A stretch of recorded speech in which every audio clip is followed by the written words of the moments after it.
우람복판, 낯선 아파트 앞. 70이 넘은 한 여자가 서 있었습니다. 문을 두드렸고 초인종을 눌렀습니다. 하지만 안에서는 아무 대답도 없었습니다. 그날 밤 그녀는 문틈 너머로 딸의 목소리를 들었습니다. 엄마, 그냥 없는 척 해줘. 자신이 짐처럼 여겨졌다는 걸 알게 된 순간 그녀는 처음으로 혼자 사는 법을 배우기로 결심합니다. 이 이야기는 가족에게 외면당한 한 어머니가 스스로를 다시 일으켜 세운 따뜻한 여정입니다. 박영옥 씨는 71살이었다. 서울 변두리의 오래된 아파트에 홀로 거주한 지도 벌써 5년이 넘었다. 퇴직 전까지는 국어교사로 교단에 섰고 퇴직 후에는 매일 아침 라디오를 들으며 조용한 하루를 보냈다. 아침이면 스스로 차린 한 상 앞에서 합장하듯 두 손을 모아 인사를 했다. 감사히 잘 먹겠습니다. 그리고는 조용히 수저를 들었다. 그렇게 시작된 하루는 대부분 말 한마디 없이 흘러갔다. 그녀에게는 외동딸 지선이 있었다. 한때는 둘도 없이 살갑던 아이였다. 학원 데려다주고 새벽 도시락 싸주며 함께 살아온 세월이 어느덧 지선의 결혼과 함께 끝이 났다. 지선은 결혼 후 서울 잠실에 있는 신축 고층 아파트로 이사했고 남편은 외국계 회사에 다녔다. 전화는 잦지 않았지만 명절이나 생일이면 어김없이 연락이 오긴 했다. 하지만 그마저도 요즘은 엄마 이번엔 꼭 같이 보내요라는 빈말로 끝나는 경우가 잦아졌다. 영옥 씨는 마음 한켠이 쓸쓸했지만 딸이 바쁘다고 하니 더 이상 재촉하지는 않았다. 대신 그녀는 딸에게 주었던 정성만큼 자신에게도 정을 나누기로 했다. 주말이면 시장에 들러 좋아하던 재료를 사서 손수 요리를 하고 작은 화분에 물을 주며 시간을 보냈다. 라디오 사연에 귀를 기울이며 다른 이들의 이야기에도 마음을 얹었다. 그러던 어느 날 고등학교 시절 제자였던 정우에게서 연락이 왔다. 선생님, 저 결혼해요. 꼭 와주셔야죠. 문득 수화기 너머로 들려오는 반가운 목소리에 마음이 밝아졌다. 그는 늘 스승의 날이면 빠짐없이 전화를 걸어주던 아이였다. 사람마다 각자의 시간이 있다던 선생님의 말 덕분에 지금의 자신이 있다고 정우는 늘 감사해했다. 결혼식은 서울 강북의 작은 웨딩홀에서 열릴 예정이었다. 영옥 씨는 기차표를 예매하고 조심스럽게 예쁜 스카프 하나를 꺼냈다. 나름대로의 외출이었다. 마음이 설레고 조금은 긴장도 되었다. 며칠을 들뜬 기분으로 준비했지만 막상 결혼식이 끝난 후 문제가 생겼다. 서울에서 다시 인천으로 내려가는 막차를 놓친 것이었다. 명절을 앞둔 주말이라 기차표는 모조리 매진되어 있었다. 매표소 앞에서 망설이던 그녀는 이내 한 사람의 얼굴을 떠올렸다. 지선. 잠실에 사는 딸이었다. 아까워서라도 이 기회에 얼굴 한번 보자 싶었다. 전화를 걸었다. 하지만 전화를 받지 않았다. 몇 번이나 다시 걸었지만 마찬가지였다. 할 수 없이 그녀는 택시를 타고 지선의 아파트로 향했다. 고층 아파트 단지에 도착했을 무렵 시계는 밤 9시를 넘기고 있었다. 경비실에 인사를 드리고 딸이 살고 있는 층으로 올라갔다. 현관 앞에 선 그녀는 초인종을 눌렀다. 아무 반응이 없었다. 2번, 3번. 결국 조심스럽게 문을 두드렸다. 그제야 안에서 작은 소음이 들렸다가 다시 조용해졌다. 혹시 잠들었나? 그녀는 잠시 문 앞에 앉았다. 허리가 욱신거렸지만 딸 얼굴을 볼 수 있다는 생각에 마냥 초라하지는 않았다. 그러다 문득 문틈 사이로 들려오는 희미한 목소리를 듣게 되었다. 여보, 엄마 오신 것 같아. 어떡하지? 모른 척해. 그냥 나간 척하자. 그 순간 그녀의 등골이 서늘해졌다. 말끝마다 숨죽이며 침묵하던 딸과 사위의 기척. 그리고 다시 고요. 영옥 씨는 조용히 자리에서 일어섰다. 이 장면은 그녀의 마음 한구석을 깊게 찔렀다. 그렇게까지 내가 불편한 존재였나 싶었다. 복도를 걷는 발걸음은 무거웠고 마음은 참담했다. 아파트 복도를 빠져나오며 그녀는 혼잣말을 삼켰다. 그렇구나. 내가 짐이었구나. 그날 밤 영옥 씨는 찜질방의 딱딱한 바닥에 누워 자리에 들었다. 익숙지 않은 냄새와 소음 속에서 좀처럼 잠을 이루지 못했다. 하지만 그 어두운 천장을 바라보며 조용히 다짐했다. 이제 나도 혼자 살아가는 법을 배워야겠구나. 다음 날 아침 박영옥 씨는 이른 시간에 찜질방에서 일어났다.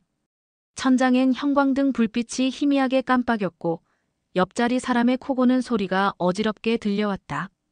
밤새 뒤척이느라 깊은 잠을 이루지 못했다. 몸도 마음도 천근만근 무거웠다.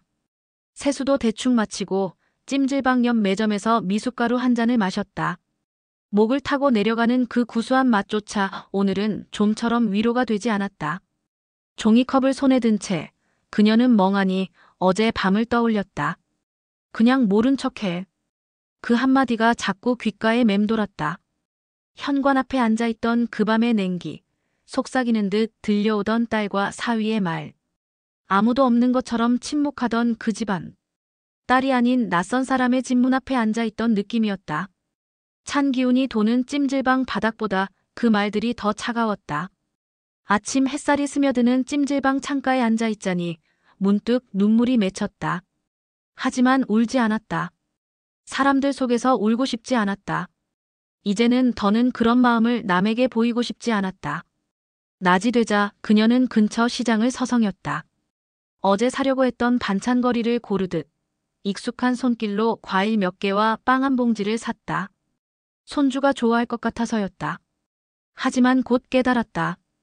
이건 줄 곳이 없는 선물이었다. 그럼에도 그녀는 포기하지 않았다. 언젠가 마음이 바뀔 날이 있을지 모른다고 생각했다. 오후가 되어서야 딸 지선에게 전화가 걸려왔다. 어머니, 어제 오셨었다면서요? 어쩐지 음성이 조금 굳어 있었다. 박영옥 씨는 조용히 대답했다. 그래. 기차표를 못 구해서 내 집에 가봤는데 아무도 없더구나. 잠시 정적이 흘렀다. 그 정적 속엔 할 말이 많았고 또 할 수 없는 말도 많았다. 지선은 끝내 변명처럼 말했다. 어제 조금 피곤해서요. 집 정리도 안 되어 있고요. 그랬구나. 알겠다. 그저 그 말뿐이었다. 딸에게 더 묻지 않았다. 통화를 끊고 나서야 비로소 손에 들고 있던 종이봉지가 무거워졌다. 지하철을 타고 인천 집으로 돌아가는 내내 그녀는 창밖을 바라보며 생각에 잠겼다. 내가 언제부터 저 아이에게 부담이 된 걸까? 집에 도착하자 반가이 맞아주는 건 아무도 없었다. 현관문을 열고 들어서자 냉장고에 웅웅대는 소리만이 그녀를 반겼다. 조용한 집안, 묵직한 공기. 잠시 멈춰서서 코트를 벗고 장바구니를 식탁 위에 내려놓았다. 빵과 과일을 꺼내며 문득 허탈한 웃음이 나왔다. 내가 뭘 그렇게 큰 걸 바랐던 것도 아닌데. 잠깐 몸 눕힐 자리가 필요했을 뿐인데. 그게 그렇게도 싫었을까?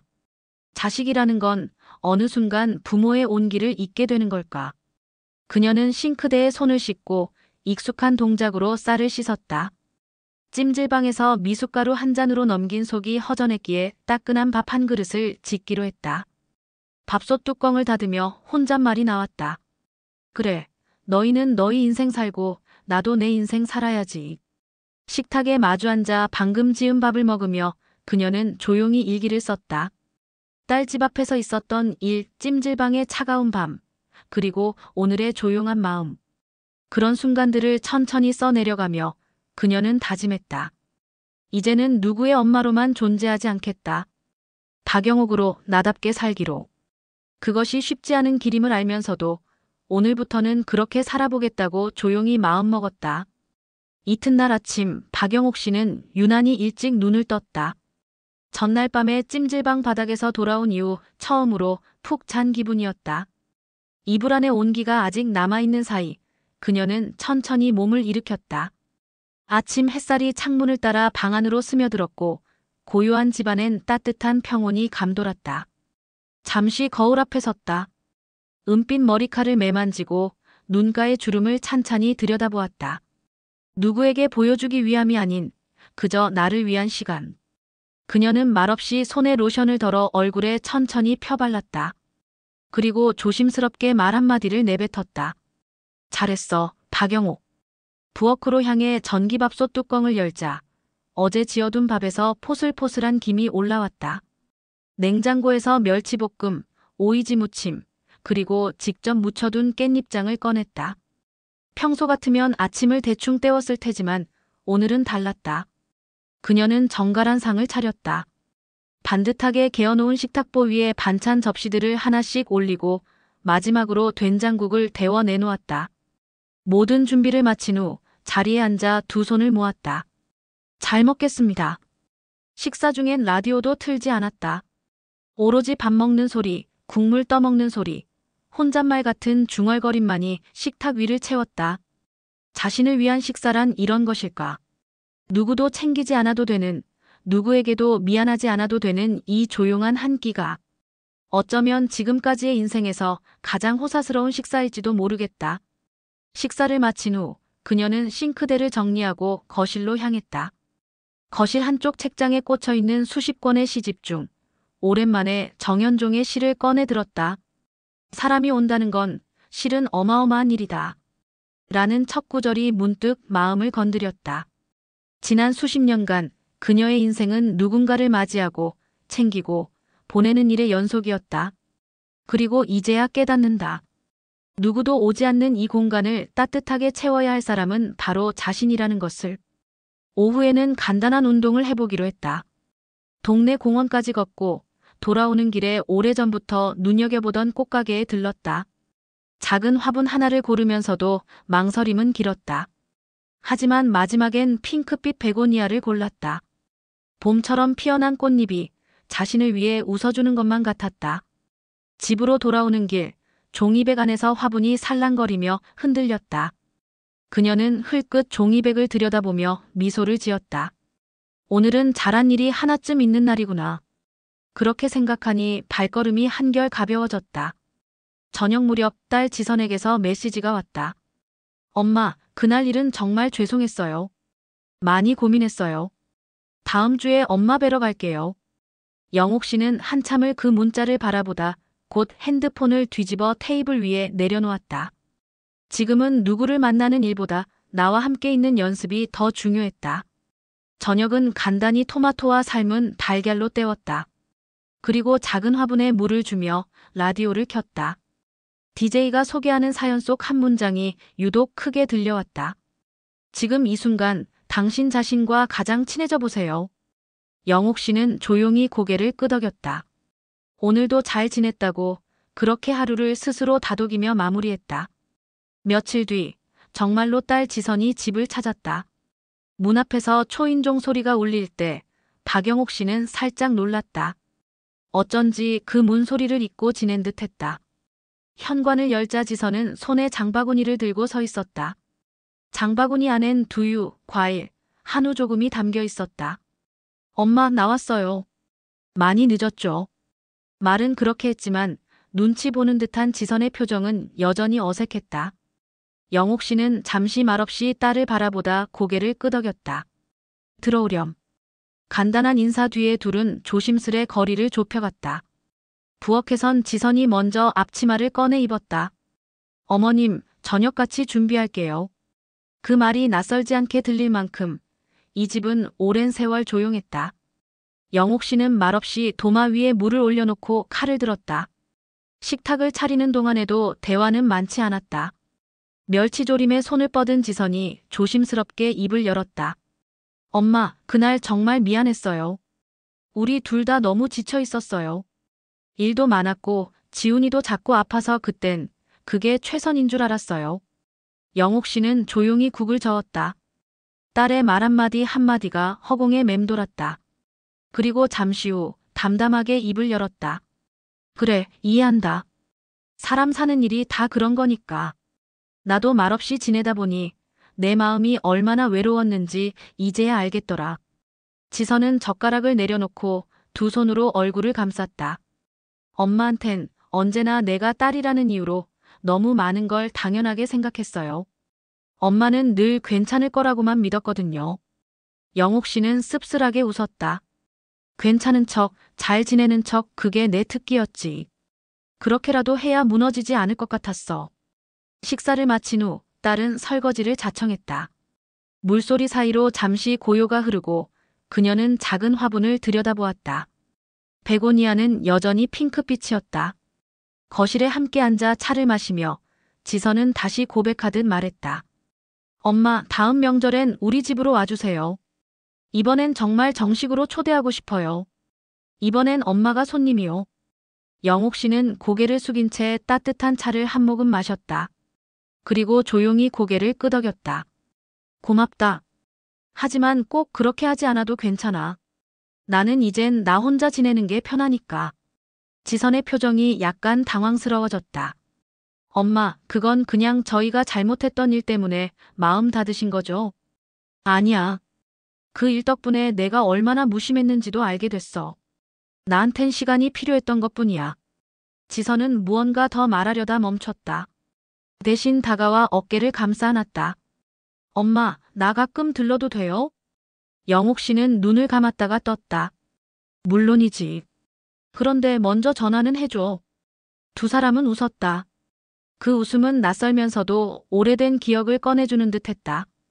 그렇게 낯선 손님은 다시 익숙한 딸이 되어 자리를 떠났다.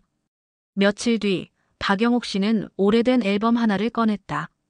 한참을 망설이다 꺼낸 그 앨범은 딸 지선이 초등학생이던 시절부터 모아온 가족 사진들로 가득했다. 사진 속에서 그녀는 언제나 환하게 웃고 있었다. 아이의 생일 파티, 운동회, 졸업식 시간은 무정하게 흘렀지만 사진 속의 표정만큼은 아직도 생생했다. 손끝으로 사진을 쓰다듬으며 그녀는 문득 하나의 사실을 떠올렸다. 저 웃음은 누구를 위한 것이었을까? 딸을 위한 것도 남편을 위한 것도 아닌 어쩌면 잘 살고 있다는 믿음을 자신에게 쥐어주기 위한 연극이었는지도 몰랐다. 앨범을 덮고 나서도 마음은 한동안 그 시절을 맴돌았다. 지선이 어릴 적 썼던 편지며 고등학교 졸업식 날 받았던 꽃다발, 리본까지 서랍 깊숙이 고이 접혀있던 추억들을 하나씩 꺼내보았다. 그날 오후 동네 도서관에 들렀다. 근처에 살던 지인과 우연히 마주쳤고 오랜만에 나눈 대화 끝에 작은 독서 모임에 함께하지 않겠냐는 제안을 받았다. 영옥 씨는 잠시 고민하다 고개를 끄덕였다. 나도 이제는 사람 속으로 조금 들어가도 괜찮겠지. 독서 모임 첫날, 사람들은 각자의 이름과 인사를 건넸다. 누군가는 퇴직 교사였고 누군가는 손주를 돌보느라 바쁜 할머니였다. 영옥 씨는 자기 차례가 오자 천천히 말했다. 박영옥입니다. 예전에 국어를 가르쳤고 지금은 저 자신을 배우고 있어요. 그 말에 다들 웃었다. 처음으로 웃음이 부담스럽지 않았다. 모임을 마친 후 함께 식당으로 향한 그들 틈에서 그녀는 오랜만에 진심으로 웃었다. 집으로 돌아오는 길, 지선에게 전화가 왔다. 엄마, 주말에 유진이 데리고 놀러 가도 돼요? 아이가 할머니 보고 싶대요. 그 목소리는 예전보다 한결 부드러웠고 조심스러움보다는 설렘이 묻어 있었다. 그래, 오너라. 다만 이번엔 나도 준비된 마음으로 너희를 맡고 싶다. 영옥 씨는 전화를 끊고 다시 부엌으로 향했다. 냉장고를 열어보니 재료는 넉넉지 않았지만 오늘은 장을 보고 싶어졌다. 손주가 좋아하던 계란찜과 잡채를 떠올리며 메모지에 하나씩 적었다. 그리고 문득 거실 화병에 꽂아두었던 말라버린 꽃을 꺼냈다. 시들어버린 줄기에서 잎을 하나씩 떼어내며 그녀는 중얼거렸다. 모든 건 흐르고 변하고 다시 피는 거야. 나도 우리도. 그날 저녁 혼잣말 같던 그 문장이 오랫동안 귓가를 맴돌았다. 유산처럼 남은 말들. 이제는 새롭게 다시 꺼내 써야 할 시간이었다. 토요일 아침 박영옥 씨는 이른 시각부터 움직였다. 창문을 열자 봄 기운이 살랑이며 들어왔다. 미세먼지가 잦아든 날씨 덕분에 하늘도 맑았다. 그녀는 부엌에 섰다. 오래전부터 써오던 메모지를 꺼내 장을 봐야 할 재료를 확인했다. 계란, 당면, 쇠고기, 시금치, 그리고 손주 유진이가 좋아하는 딸기 우유까지. 마트는 아침 시간임에도 제법 북적였다. 그녀는 카트를 밀며 천천히 진열대를 훑었다. 이건 유진이 거, 이건 지선이가 좋아했던 반찬. 한 손에는 장바구니를 들고 다른 손으로는 신중히 품질을 따졌다. 그렇게 작은 쇼핑카트가 천천히 채워졌다. 집으로 돌아온 그녀는 앞치마를 두르고 본격적인 준비에 들어갔다. 당면은 미리 불려두고 시금치는 살짝 데쳐 소금과 참기름에 묻혔다. 쇠고기는 양념에 재워 잡채볶음에 쓸 준비를 해두었다. 계란은 곱게 풀어 계란찜을 만들었다. 식탁 위엔 어느새 4가지 반찬과 국 한 그릇이 차려졌다. 박영옥 씨는 반찬을 다시 한번 정리하며 이불을 털고 거실 소파에 쿠션도 덧댔다. 방문 앞에 손주가 앉을 작은 방석도 미리 준비해 두었다. 정오 무렵 초인종이 울렸다. 그녀는 현관으로 나가 문을 열었다. 지선과 유진이, 2사람은 밝은 얼굴로 서 있었다. 유진이는 작은 배낭을 메고 있었고 지선은 작은 화분 하나를 안고 있었다. 엄마, 이거 100원이야. 지난번 엄마 집에서 본 게 예뻐서 나도 키워보고 싶더라고요. 영옥 씨는 고개를 끄덕이며 화분을 받아들었다. 그래, 잘 왔다. 안으로 들어와라. 유진이는 신이 나서 거실을 뛰어다녔다. 이 집 너무 따뜻해요. 할머니 냄새도 나요. 그 말에 영옥 씨는 처음으로 큰 소리로 웃었다. 그렇게 셋이 둘러앉아 점심을 먹었다. 밥 먹는 동안 유진이는 계란찜을 연신 떠먹었고 지선은 잡채를 맛보며 감탄을 연발했다. 엄마, 이 맛 그대로야. 옛날에 도시락 싸주시던 그 맛. 그 말에 영옥 씨는 말없이 미소를 지었다. 말로는 하지 못한 감정이 따뜻한 음식과 함께 식탁 위를 채웠다. 어느새 냉기 없이 웃음이 흐르는 공간이 되었다. 식사가 끝나고 유진이는 색연필로 그림을 그리기 시작했다. 할머니, 우리 다음엔 같이 케이크 만들어요. 나 초코 케이크 좋아해요. 그래. 우리 다음엔 그것도 해보자. 케이크도 쿠키도. 지선은 조용히 부엌 설거지를 도우며 말했다. 엄마, 오늘 정말 와서 좋았어요. 자주 올게요. 아니, 자주 올 수 있을 것 같아요. 영옥 씨는 마른 접시를 정리하며 대답했다. 그래. 오고 싶을 때 와. 다만 오기 전엔 전화 한 통만 해다오. 그게 서로 예의니까. 지선은 고개를 끄덕였다. 네, 엄마. 그렇게 할게요. 햇살이 거실 가득히 들어오던 그날, 박영옥 씨는 처음으로 식탁을 온전히 가족을 위해 차릴 수 있었다. 그러나 그 가족이 돌아오기를 바라는 마음이 아닌 찾아온 것에 고마워할 수 있는 마음으로 바뀌었다는 것이 가장 큰 변화였다. 그녀는 속으로 되뇌었다. 이제야 진짜 내 집 같구나. 봄이 깊어지면서 박영옥 씨의 하루도 조금씩 달라지고 있었다. 아침 햇살이 창가에 머물면 그녀는 전보다 더 자주 창밖을 바라보았다. 동네 아이들이 뛰노는 소리, 멀리서 들려오는 장날의 흥정 소리까지도 더 이상 외롭지 않게 들렸다. 한 달에 2번, 지선과 유진이는 집을 찾았다. 짧은 방문이었지만 그 안엔 정성과 미안함, 그리고 조금씩 자라나는 이해가 담겨 있었다. 유진이는 이제 자연스럽게 거실 한켠에 앉아 그림을 그렸고 지선은 부엌에서 익숙하게 칼을 들었다. 하지만 가장 눈에 띄는 변화는 박영옥 씨 자신이었다. 그녀는 다시 책을 읽기 시작했고 동네 문화센터에서 시작한 캘리그라피 수업에도 등록했다. 손끝으로 붓을 잡고 천천히 고맙습니다라는 글씨를 쓸 때 마음속에도 고요한 평안이 내려앉았다. 오랜만에 동창들과의 만남도 가졌다. 카페 한쪽에 모여 차를 마시며 각자의 사는 이야기를 나눴다. 누군가는 손주의 재롱을, 또 누군가는 건강검진 이야기를 하며 웃고 떠들었다. 영옥 씨는 그 자리가 유난히 따뜻하게 느껴졌다. 모임이 끝나고 돌아오는 길, 그녀는 파란색 꽃무늬 스카프를 하나 샀다. 굳이 누굴 만나지 않아도 예쁜 걸 보면 사고 싶은 마음. 그것이 자신에게 생긴 가장 큰 변화였다. 어느 날 오후 지선에게서 전화가 왔다. 엄마, 이번 여름 휴가에 제주도에 같이 가실래요? 유진이도 엄청 기대하고 있어요. 바닷가 근처 펜션 예약했어요. 같이 가면 좋겠다고 계속 얘기하더라고요.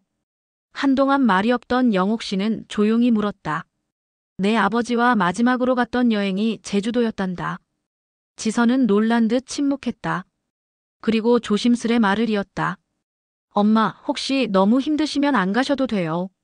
괜찮아. 이제는 나도 그 기억을 꺼내볼 수 있을 것 같아. 같이 가자. 그날 저녁 영옥 씨는 펜을 들어 다시 일기를 썼다. 누군가에게 초대받는다는 건 혼자가 아니라는 뜻이다. 그러나 스스로를 초대할 줄 알게 되었을 때 비로소 진짜 혼자서도 괜찮은 삶이 시작되는 것 같다. 밤이 깊어지자 창밖에 별빛이 내려앉았다. 그녀는 전등을 끄고 조용히 침대에 누웠다. 심장은 여전히 조용히 뛰고 있었고 그녀의 숨결은 어제보다 편안했다. 이대로라면 혼자서도 꽤 괜찮게 살아갈 수 있을 것 같았다. 여름이 시작되던 어느 날 박영옥 씨는 짐을 꾸리고 있었다. 짐이라 해봐야 소박한 것들이었다. 얇은 가디건 한 벌, 유진이가 그려준 그림 한 장, 그리고 지선이 사준 노란색 스카프 하나. 제주도로의 가족여행을 앞두고 그녀는 오래된 여행 가방을 꺼내었다. 지퍼가 잘 안 잠기는 그 가방은 남편과의 마지막 여행 이후 처음 쓰는 것이었다. 거실에 앉아 천천히 짐을 정리하던 그녀는 문득 창밖을 바라보았다. 햇살이 포근히 내려앉은 오후였다. 햇빛 아래 놓인 베고니아는 여전히 꽃을 피우고 있었다. 마치 그녀에게 말을 걸듯 고요하게 빛나고 있었다. 그 순간 영옥 씨는 혼잣말처럼 중얼거렸다. 잘 살았다. 아니, 지금도 잘 살고 있다고 말해도 되겠지. 기차역까지는 지선과 유진이가 데리러 오기로 했었다. 시간이 가까워지자 그녀는 현관 앞에 짐을 내려놓고 잠시 숨을 고르며 기다렸다. 초인종이 울리기 전까지 짧은 시간이었지만 그 기다림은 어느새 지난 세월을 정리하는 시간처럼 느껴졌다. 문이 열리고 지선이 들어섰다. 엄마, 준비 다 하셨어요? 유진이는 밝은 얼굴로 뛰어들며 외쳤다. 할머니, 바다 보러 가요. 차 안에서 바람이 스쳐 지나갔다. 서울을 벗어나며 창밖 풍경이 점점 낮아졌고 그녀의 표정은 한결 부드러워졌다. 말없이 창밖을 바라보며 영옥 씨는 속으로 짧은 기도를 드렸다. 이 시간만은, 이 여름만은 오래도록 기억에 남기를. 제주에 도착한 후 가족은 바닷가 근처 작은 펜션에 머물렀다. 해질 무렵 유진이와 함께 바닷가를 산책하던 영옥 씨는 모래 위에 발자국을 남기며 말했다. 유진아, 할머니는 혼자 있는 법을 배웠단다. 이제는 혼자여도 괜찮아. 그러니까 너도 내가 어디 있든 늘 괜찮기를 바란다.